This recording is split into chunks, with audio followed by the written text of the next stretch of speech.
स्वागत है बच्चों जीटी चैम्प्स के चैनल पे, जहां आज हम पढ़ने जा रहे हैं standard third English second lesson go and come, यानी कि जाओ और आओ। तो लेसन को स्टार्ट करते हैं।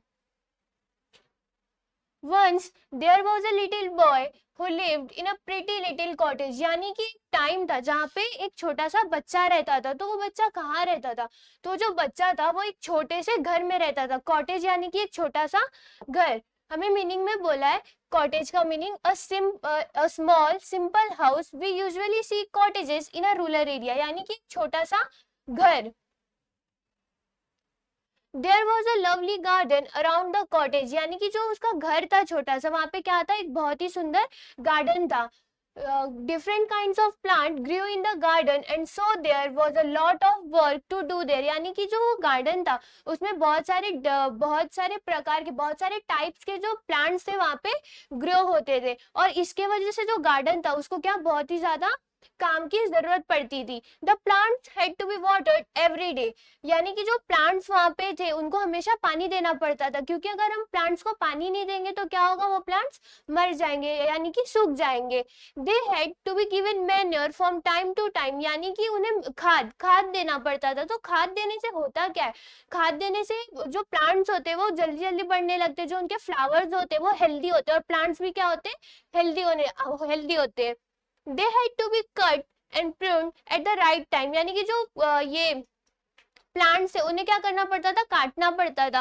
प्रून यानी कि उन्हें रिमूव करना पड़ता था सही सही टाइम पे। The garden needed weeding and cleaning, यानी कि जो गार्डन था उसको, उसमें जो अनवांटेड ग्रास होते थे, वीडिंग यानी कि जो प्लांट्स, जो ग्रास जिनकी गार्डन में जरूरत नहीं होती है, यानी कि जिनका काम नहीं होता है, तो वो अगर उस गार्डन में आ जाते थे तो उन्हें क्या करना पड़ता था? उन्हें निकालना पड़ता था, उन्हें काटना पड़ता था और साफ करना पड़ता था। Everybody in the little boy family had to take care of the garden, यानी कि हर एक लोग, जो उसके हर एक फैमिली मेंबर्स थे, वो क्या करते थे? गार्डन का ख्याल रखने में मदद करते थे। The boy had a very strict uncle who came to stay with them for a few days, यानी कि जो वो लड़का था, जो छोटा लड़का था, उसके एक अंकल थे जो बहुत ही ज्यादा क्या थे? स्ट्रिक्ट थे। और वो क्या करने आए थे? वो उनके साथ कुछ दिन के लिए रहने के लिए आए थे। The uncle believed in hard work and discipline, यानी कि वो जो अंकल जो उनके साथ रहने आए थे कुछ दिन के लिए, वो किस चीजों में मानते थे? तो वो मानते थे कि किसी को भी हार्ड वर्क करना चाहिए और डिसिप्लिन, यानी कि जो रूल्स होते हैं, रूल्स का फॉलो करना चाहिए। One day he saw that the boy was playing around in the house, यानी कि एक दिन वो देखते हैं कि वो जो छोटा लड़का था वो क्या कर रहा था? घर में खेल रहा था। लेकिन अंकल कैसे थे? उनको हार्ड वर्क में बिलीव था, यानी कि बहुत मेहनत करने में बिलीव था, और वो डिसिप्लिन मानते थे। तो वो जो बच्चा फ्री टाइम में खेल रहा था, तो वो बच्चे को क्या बोलते? Little boy said the uncle you will be far better at work, यानी कि छोटे बच्चे, तुम्हें तुम काम पे ज्यादा अच्छे लगोगे। Your garden needs weeding sadly, यानी कि जो तुम्हारा गार्डन है उसको क्या चाहिए? वीडिंग चाहिए, यानी कि जो उसमें अनवांटेड ग्रास, जो पेड़ काम नहीं आते, क्या करना है? उन्हें काटने की जरूरत है। Go now and weed it like a good child, यानी कि अभी जाओ, अभी उठो और जाओ वहां से और क्या करो? उस गार्डन को साफ करो। लाइक अ गुड चाइल्ड, यानी कि एक अच्छे बच्चे की तरह क्या करो? तुम अभी जाओ, खेलना छोड़ो और जो गार्डन है उसको क्या करो? साफ करो। But the little boy did not feel like weeding that day, यानी कि जो छोटा बच्चा था उसको थोड़ा भी मन नहीं कर रहा था कि वो गार्डन को वीड करे। I can't do it he said, यानी कि जो बच्चा था वो अपने अंकल को क्या बोलता है? मैं नहीं कर सकता हूँ। ओ yes you can said the uncle, यानी कि हाँ तुम कर सकते हो। जो उसके अंकल रहते हैं वो लड़के को क्या बोलते हैं? तुम कर सकते हो, क्योंकि लड़का क्या बोलते हैं कि मुझे नहीं करना है। Well I don't want to not just now, यानी कि जो लड़का है वो अंकल को बोलता है कि मुझे तो नहीं करना है इस टाइम तो नहीं करना है। सेड द लिटिल बॉय, यानी कि छोटा बच्चा क्या बोला अंकल को? कि मुझे इस टाइम पे नहीं करना है। But you must said his uncle, यानी कि तुम्हें करना ही पड़ेगा। उसके जो अंकल है वो उसको क्या बोलते हैं? कि तुम्हें ये करना ही है। Don't be naughty but go at once and do your work. Naughty यानी कि मस्तीखोर मत बनो, तुम्हें क्या करना है, जाओ उठो और अपना काम करो। दिस इज एन ऑर्डर, यानी कि वो उस पे क्या हुक्म चला रहे, उसको हुक्म यानी ऑर्डर दे रहे कि तुम्हें ये करना ही है। गेट अप एंड गो यानी कि उठो, अभी उठो और जाओ, जाके क्या करो, गार्डन में वीडिंग करो, यानी कि जो ग्रास नहीं चाहिए उसको उखाड़ो, फेंको और क्या करो, गार्डन को अच्छा करो। The uncle was himself a hard working man, यानी कि जो अंकल थे वो कैसे थे, एक हार्ड वर्किंग मैन थे, यानी कि वो बहुत ज्यादा अच्छे से काम करते थे। He went away to carry on with his own work in another room, यानी कि जो उनका बचा हुआ काम था वो क्या करने चले गए, वो काम को पूरा करने चले गए। But the little boy sat still, यानी कि जो छोटा बच्चा था वो वैसे ही वहां पे बैठा रह गया। He felt that his uncle was being unfair, यानी कि उसको क्या लगता है कि जो उसके अंकल है ना वो बहुत अनफेयर है, यानी कि सही नहीं है। His chin began to wobble, he had a lump in his throat and his eyes welled up, यानी कि जो उसकी जो चिन थी, जो ये चिन होती है उसमें क्या वो वोवेल होने लगी, यानी कि वो रोने जैसा होने लगा। एंड लंप, उसके जो थ्रोट में कैसे स्वेलिंग टाइप आ गई थी। And his eyes weld up, weld up का मतलब होता है कि उसकी आंखों में पानी भर गया था, यानी कि क्या हुआ था, वो रोने जैसा हो गया था। क्योंकि उसको ऐसा क्यों, वो रोने जैसा क्यों हुआ था, क्योंकि उसको लग रहा था जो उसके अंकल है उन्होंने जो उसको काम करने दिया है, और वो काम उसको कब करने देते हैं, जब वो खेल रहा होता है, और उसको क्या है, उस गार्डन को वीड करने का मन नहीं होता है, तो उसकी आंखों में क्या हो जाता है, पानी भर जाता है, और कैसा हो जाता है, वो रोने जैसा हो जाता है। Just then his mother walked in, जब ये वो रोने ही वाला था तब तक उसकी मम्मी वहां पे आती है। देन उसकी मम्मी उससे क्या बोलती है, what's the matter little boy, यानी कि क्या हुआ है छोटे बच्चे, अभी क्या हुआ है। She asked why do you look so unhappy, यानी कि तुम इतने उदास क्यों दिख रहे हो, तुम खुश क्यों नहीं दिख रहे हो। Uncle told me to weed the garden said the little boy, यानी कि जो छोटा बच्चा है, जब उसकी मम्मी पूछती है कि तुम इतने दुखी क्यों हो, तो छोटा बच्चा क्या बोलता है कि जो अंकल है उन्होंने क्या बोला है, उन्होंने मुझे बोला है कि तुम जाओ और गार्डन को वीड करो, यानी कि गार्डन को साफ करो, जो उसमें खराब जो घास आ चुके हैं, उसमें जो घास गार्डन में नहीं होने चाहिए उनको क्या करो, साफ करो। Oh said his mother what fun that will be, यानी कि जो उसकी मम्मी होती है जब वो उसको सैड देखती है, यानी कि दुखी देखती है, तो उसकी मम्मी उसको क्या बोलती है कि वो करने में तो बहुत मजा आएगा।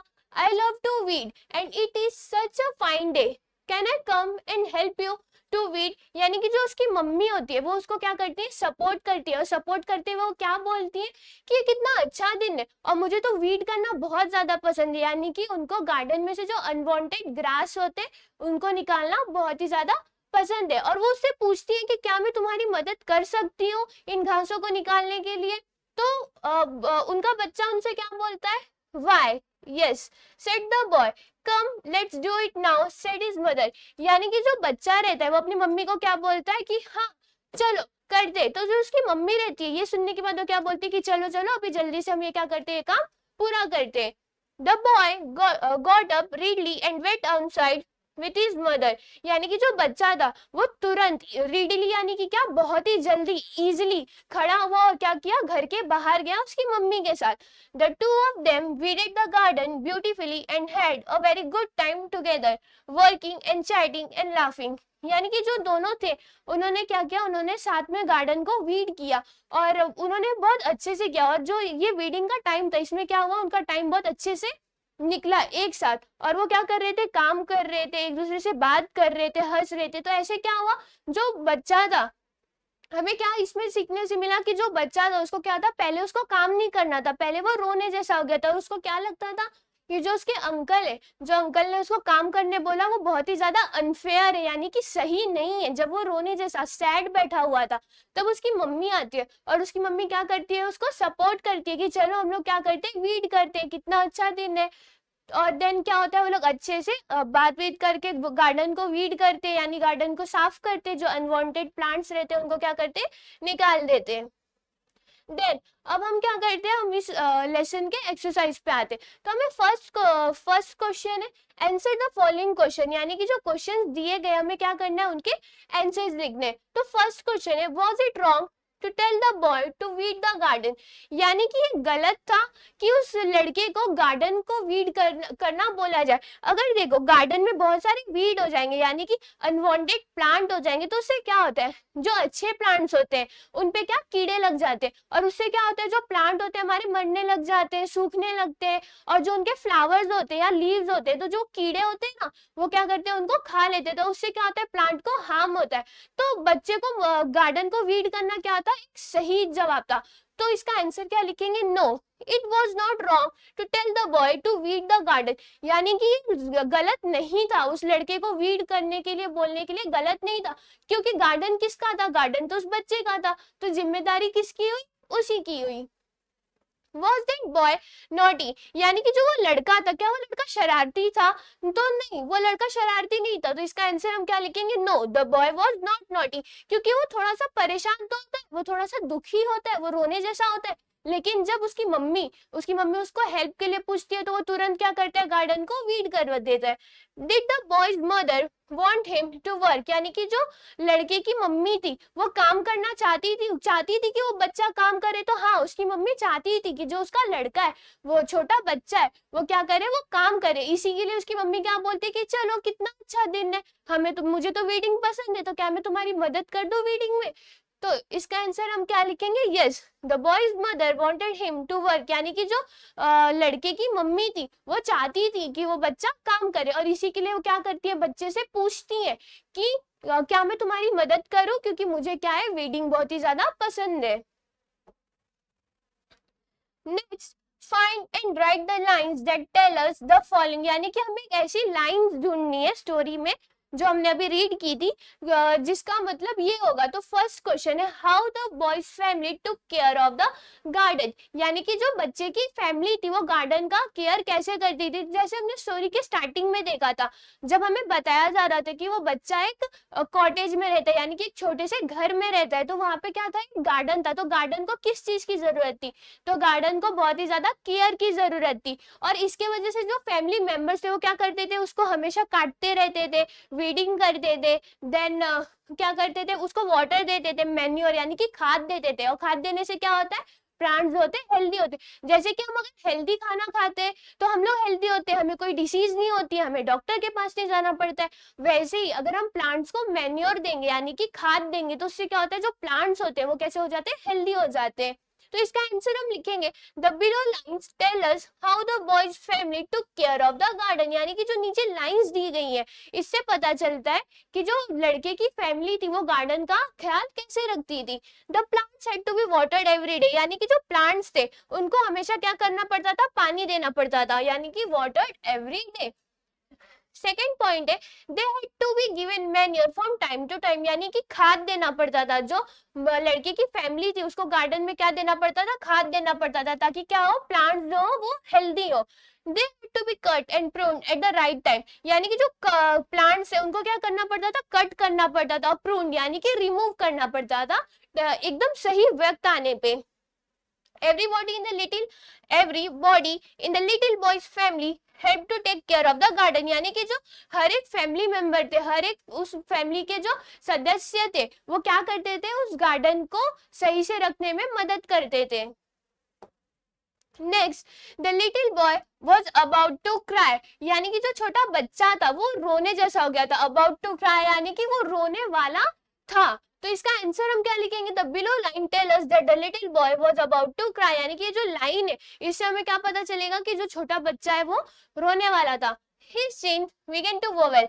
He had a lump in his throat and his eyes welled up। यानी कि जैसे हमने देखा था जब वो खेल रहा था घर में, वो अच्छे से एकदम खेल रहा था, तभी उसके अंकल है, स्ट्रिक्ट अंकल है, और क्या बोले उसको कि अभी तुम उठो और अभी उठ के क्या करो, जाओ गार्डन को वीड करो। और जब उसको वो छोटा बच्चा मना करता है उसके अंकल को, नहीं मेरा भी मन नहीं है, तो क्या बोलते हैं कि तुम शरारती मत बनो, तुम अच्छे बच्चे की तरह क्या करो, जाके गार्डन को साफ करो। तो उसकी आईज वेल्ड अप हो जाती है, यानी कि उसकी आंखों में आंसू आ जाते हैं। देन थर्ड क्वेश्चन है, the boy and his mother worked happily and well. तो जो उसकी मम्मी और जो छोटा बच्चा था वो लोग क्या किए, बहुत अच्छे से काम किए, मतलब बहुत खुशी से काम किए। तो हमने लास्ट में देखा था कि जब वो बच्चा दुखी रहता है तब उसकी मम्मी आती है और क्या बोलती है कि क्या मैं तुम्हारी हेल्प कर दूं, क्योंकि मुझे क्या है, मुझे रीडिंग बहुत ही ज्यादा पसंद है। तो हम इसका आंसर क्या लिखेंगे, the below line tell us that the boy and his mother worked happily and well. यानी कि जो ये लाइंस नीचे लिखी गई है इससे क्या पता चलता है कि जो उसकी मम्मी थी और जो बच्चा था वो बहुत अच्छे से काम किया और बहुत ही खुशी से काम किया। तो फर्स्ट लाइन क्या है, the two of them weeded the garden beautifully and had a very good time together working chatting and laughing. यानी कि जो दोनों थे उन्होंने क्या किया, गार्डन को साफ किया। और वो लोग गार्डन साफ करते करते क्या कर रहे थे, वो लोग एक बहुत ही अच्छा टाइम स्पेंड कर रहे थे, मतलब वो एक दूसरे से बात कर रहे थे, वो लोग हंस रहे थे, हाँ एक दूसरे के साथ मीन्स खेल खेल के वो लोग क्या कर रहे थे, काम कर रहे थे। Next, right any two request order first using go and then using come let's, which one would you use. यानी कि पहले हमें क्या करना है, दो रिक्वेस्ट लिखने हैं, दो रिक्वेस्ट यानी कि हमें उन्हें बोलना है, मनाना है कि भाई प्लीज ऐसा कर दे। हम बोलते हैं ना किसी को प्लीज, तो वो क्या होता है, रिक्वेस्ट होता है। और ऑर्डर का मतलब उनको ऑर्डर देना कि हाँ तुझे ये करना ही है। जैसे वो अंकल थे, वो अंकल ने छोटे बच्चे को क्या बोला कि तुम अभी उठो और उठो जाके क्या करो, गार्डन को वीड करो। फर्स्ट यूजिंग गो यानी कि पहले हमें गो यानी कि जाने को यूज करना है, एंड कम लेट्स यानी कि आओ। Which one will you use यानी कि इन दोनों में से आप कौन सा वाला यूज करोगे। तो इसका आंसर हम क्या लिखेंगे, below are the request using go and then using come. यानी कि थोड़ी बहुत जो नीचे लाइंस दिए गए वो रिक्वेस्ट के एंड देन किसके हमने यूज किए, कम लेट्स। तो फर्स्ट है go and finish your homework यानी कि जाओ और अपना होमवर्क करो। Then go and wash your hands यानी कि जाओ और अभी जाके क्या करो, अपना हाथ धो। यानी हम उसको ऑर्डर दे रहे कि जाओ अपना हाथ धो लो, तो ये क्या हुआ, ऑर्डर हुआ। कम लेट्स प्ले यानी कि कम लेट्स प्ले यानी कि चलो खेलते। वो क्या बोल रहा है, उसको रिक्वेस्ट कर रहा है कि चल हम लोग खेलते। Then come let's go to the park यानी कि आओ चलो हम लोग कहाँ चलते, हम पार्क में चलते। तो और फिर हमें क्वेश्चन में क्या पूछा गया था, which one would you use. यानी कि ये जो हमने एग्जाम्पल्स बनाए तो इन एग्जाम्पल्स में से हम लोग कौन सा वाला यूज करेंगे। तो मैंने लिखा है I shall use the last one, come let's go to the park. यानी कि मैं लास्ट वाला सेंटेंस यूज करूंगी, come let's go to the park. तो ऐसे ही आप क्या कर सकते हो, आप अपने मन से सेंटेंस बना सकते हो और वो उसको क्या कर सकते हो, अपने मन का जो भी आपको यूज करना आप यूज कर सकते हो और वहां पे आंसर में लिख सकते हो। आपका सेकेंड लास्ट क्वेश्चन है, कॉपी द वर्ड्स। यानी कि जो वर्ड्स आपको दिए गए आपको क्या करना है, उसको जैसे का है वैसे ही आपको कॉपी करना है। तो फर्स्ट वर्ड है डिफरेंट, डिफरेंट यानी कि अलग। देन है आपका बिलीव्ड, बिलीव्ड का मतलब होता है मानना। डिसिप्लिन, डिसिप्लिन का मतलब अगर कोई रूल बनाए तो रूल को फॉलो करना यानी कि रूल को नहीं तोड़ना, तो क्या होता है डिसिप्लिन यानी कि अच्छे से रहना। नॉटी यानी कि मस्तीखोर यानी कि बहुत मस्ती वाला। और रीडीली यानी कि इजिली यानी कि आसानी से। देन आपका लास्ट क्वेश्चन है, right 3-5 lines about any grown up person you like, also right how you spend time with that person. जैसे कि हमने स्टोरी के लास्ट में देखा, जो उसकी मम्मी थी तो उसकी मम्मी के साथ उस बच्चे ने क्या किया, बहुत ही अच्छा टाइम स्पेंड किया। तो ऐसे हमें यहाँ पे क्वेश्चन पूछा गया है कि हमें 3-5 लाइन्स लिखने उस इंसान के बारे में जो कि क्या है, हमसे बड़ा है और हमें कैसे उसके साथ टाइम स्पेंड करना पसंद है। तो आप क्या कर सकते हो, आपके फैमिली मेंबर में जो भी आपसे बड़ा है, जिसके साथ आप अपना वक्त निकालते हो, जिसको आप अपने सारे सीक्रेट्स बताते हो, तो आप क्या करोगे, आप उनके बारे में लिख सकते हो।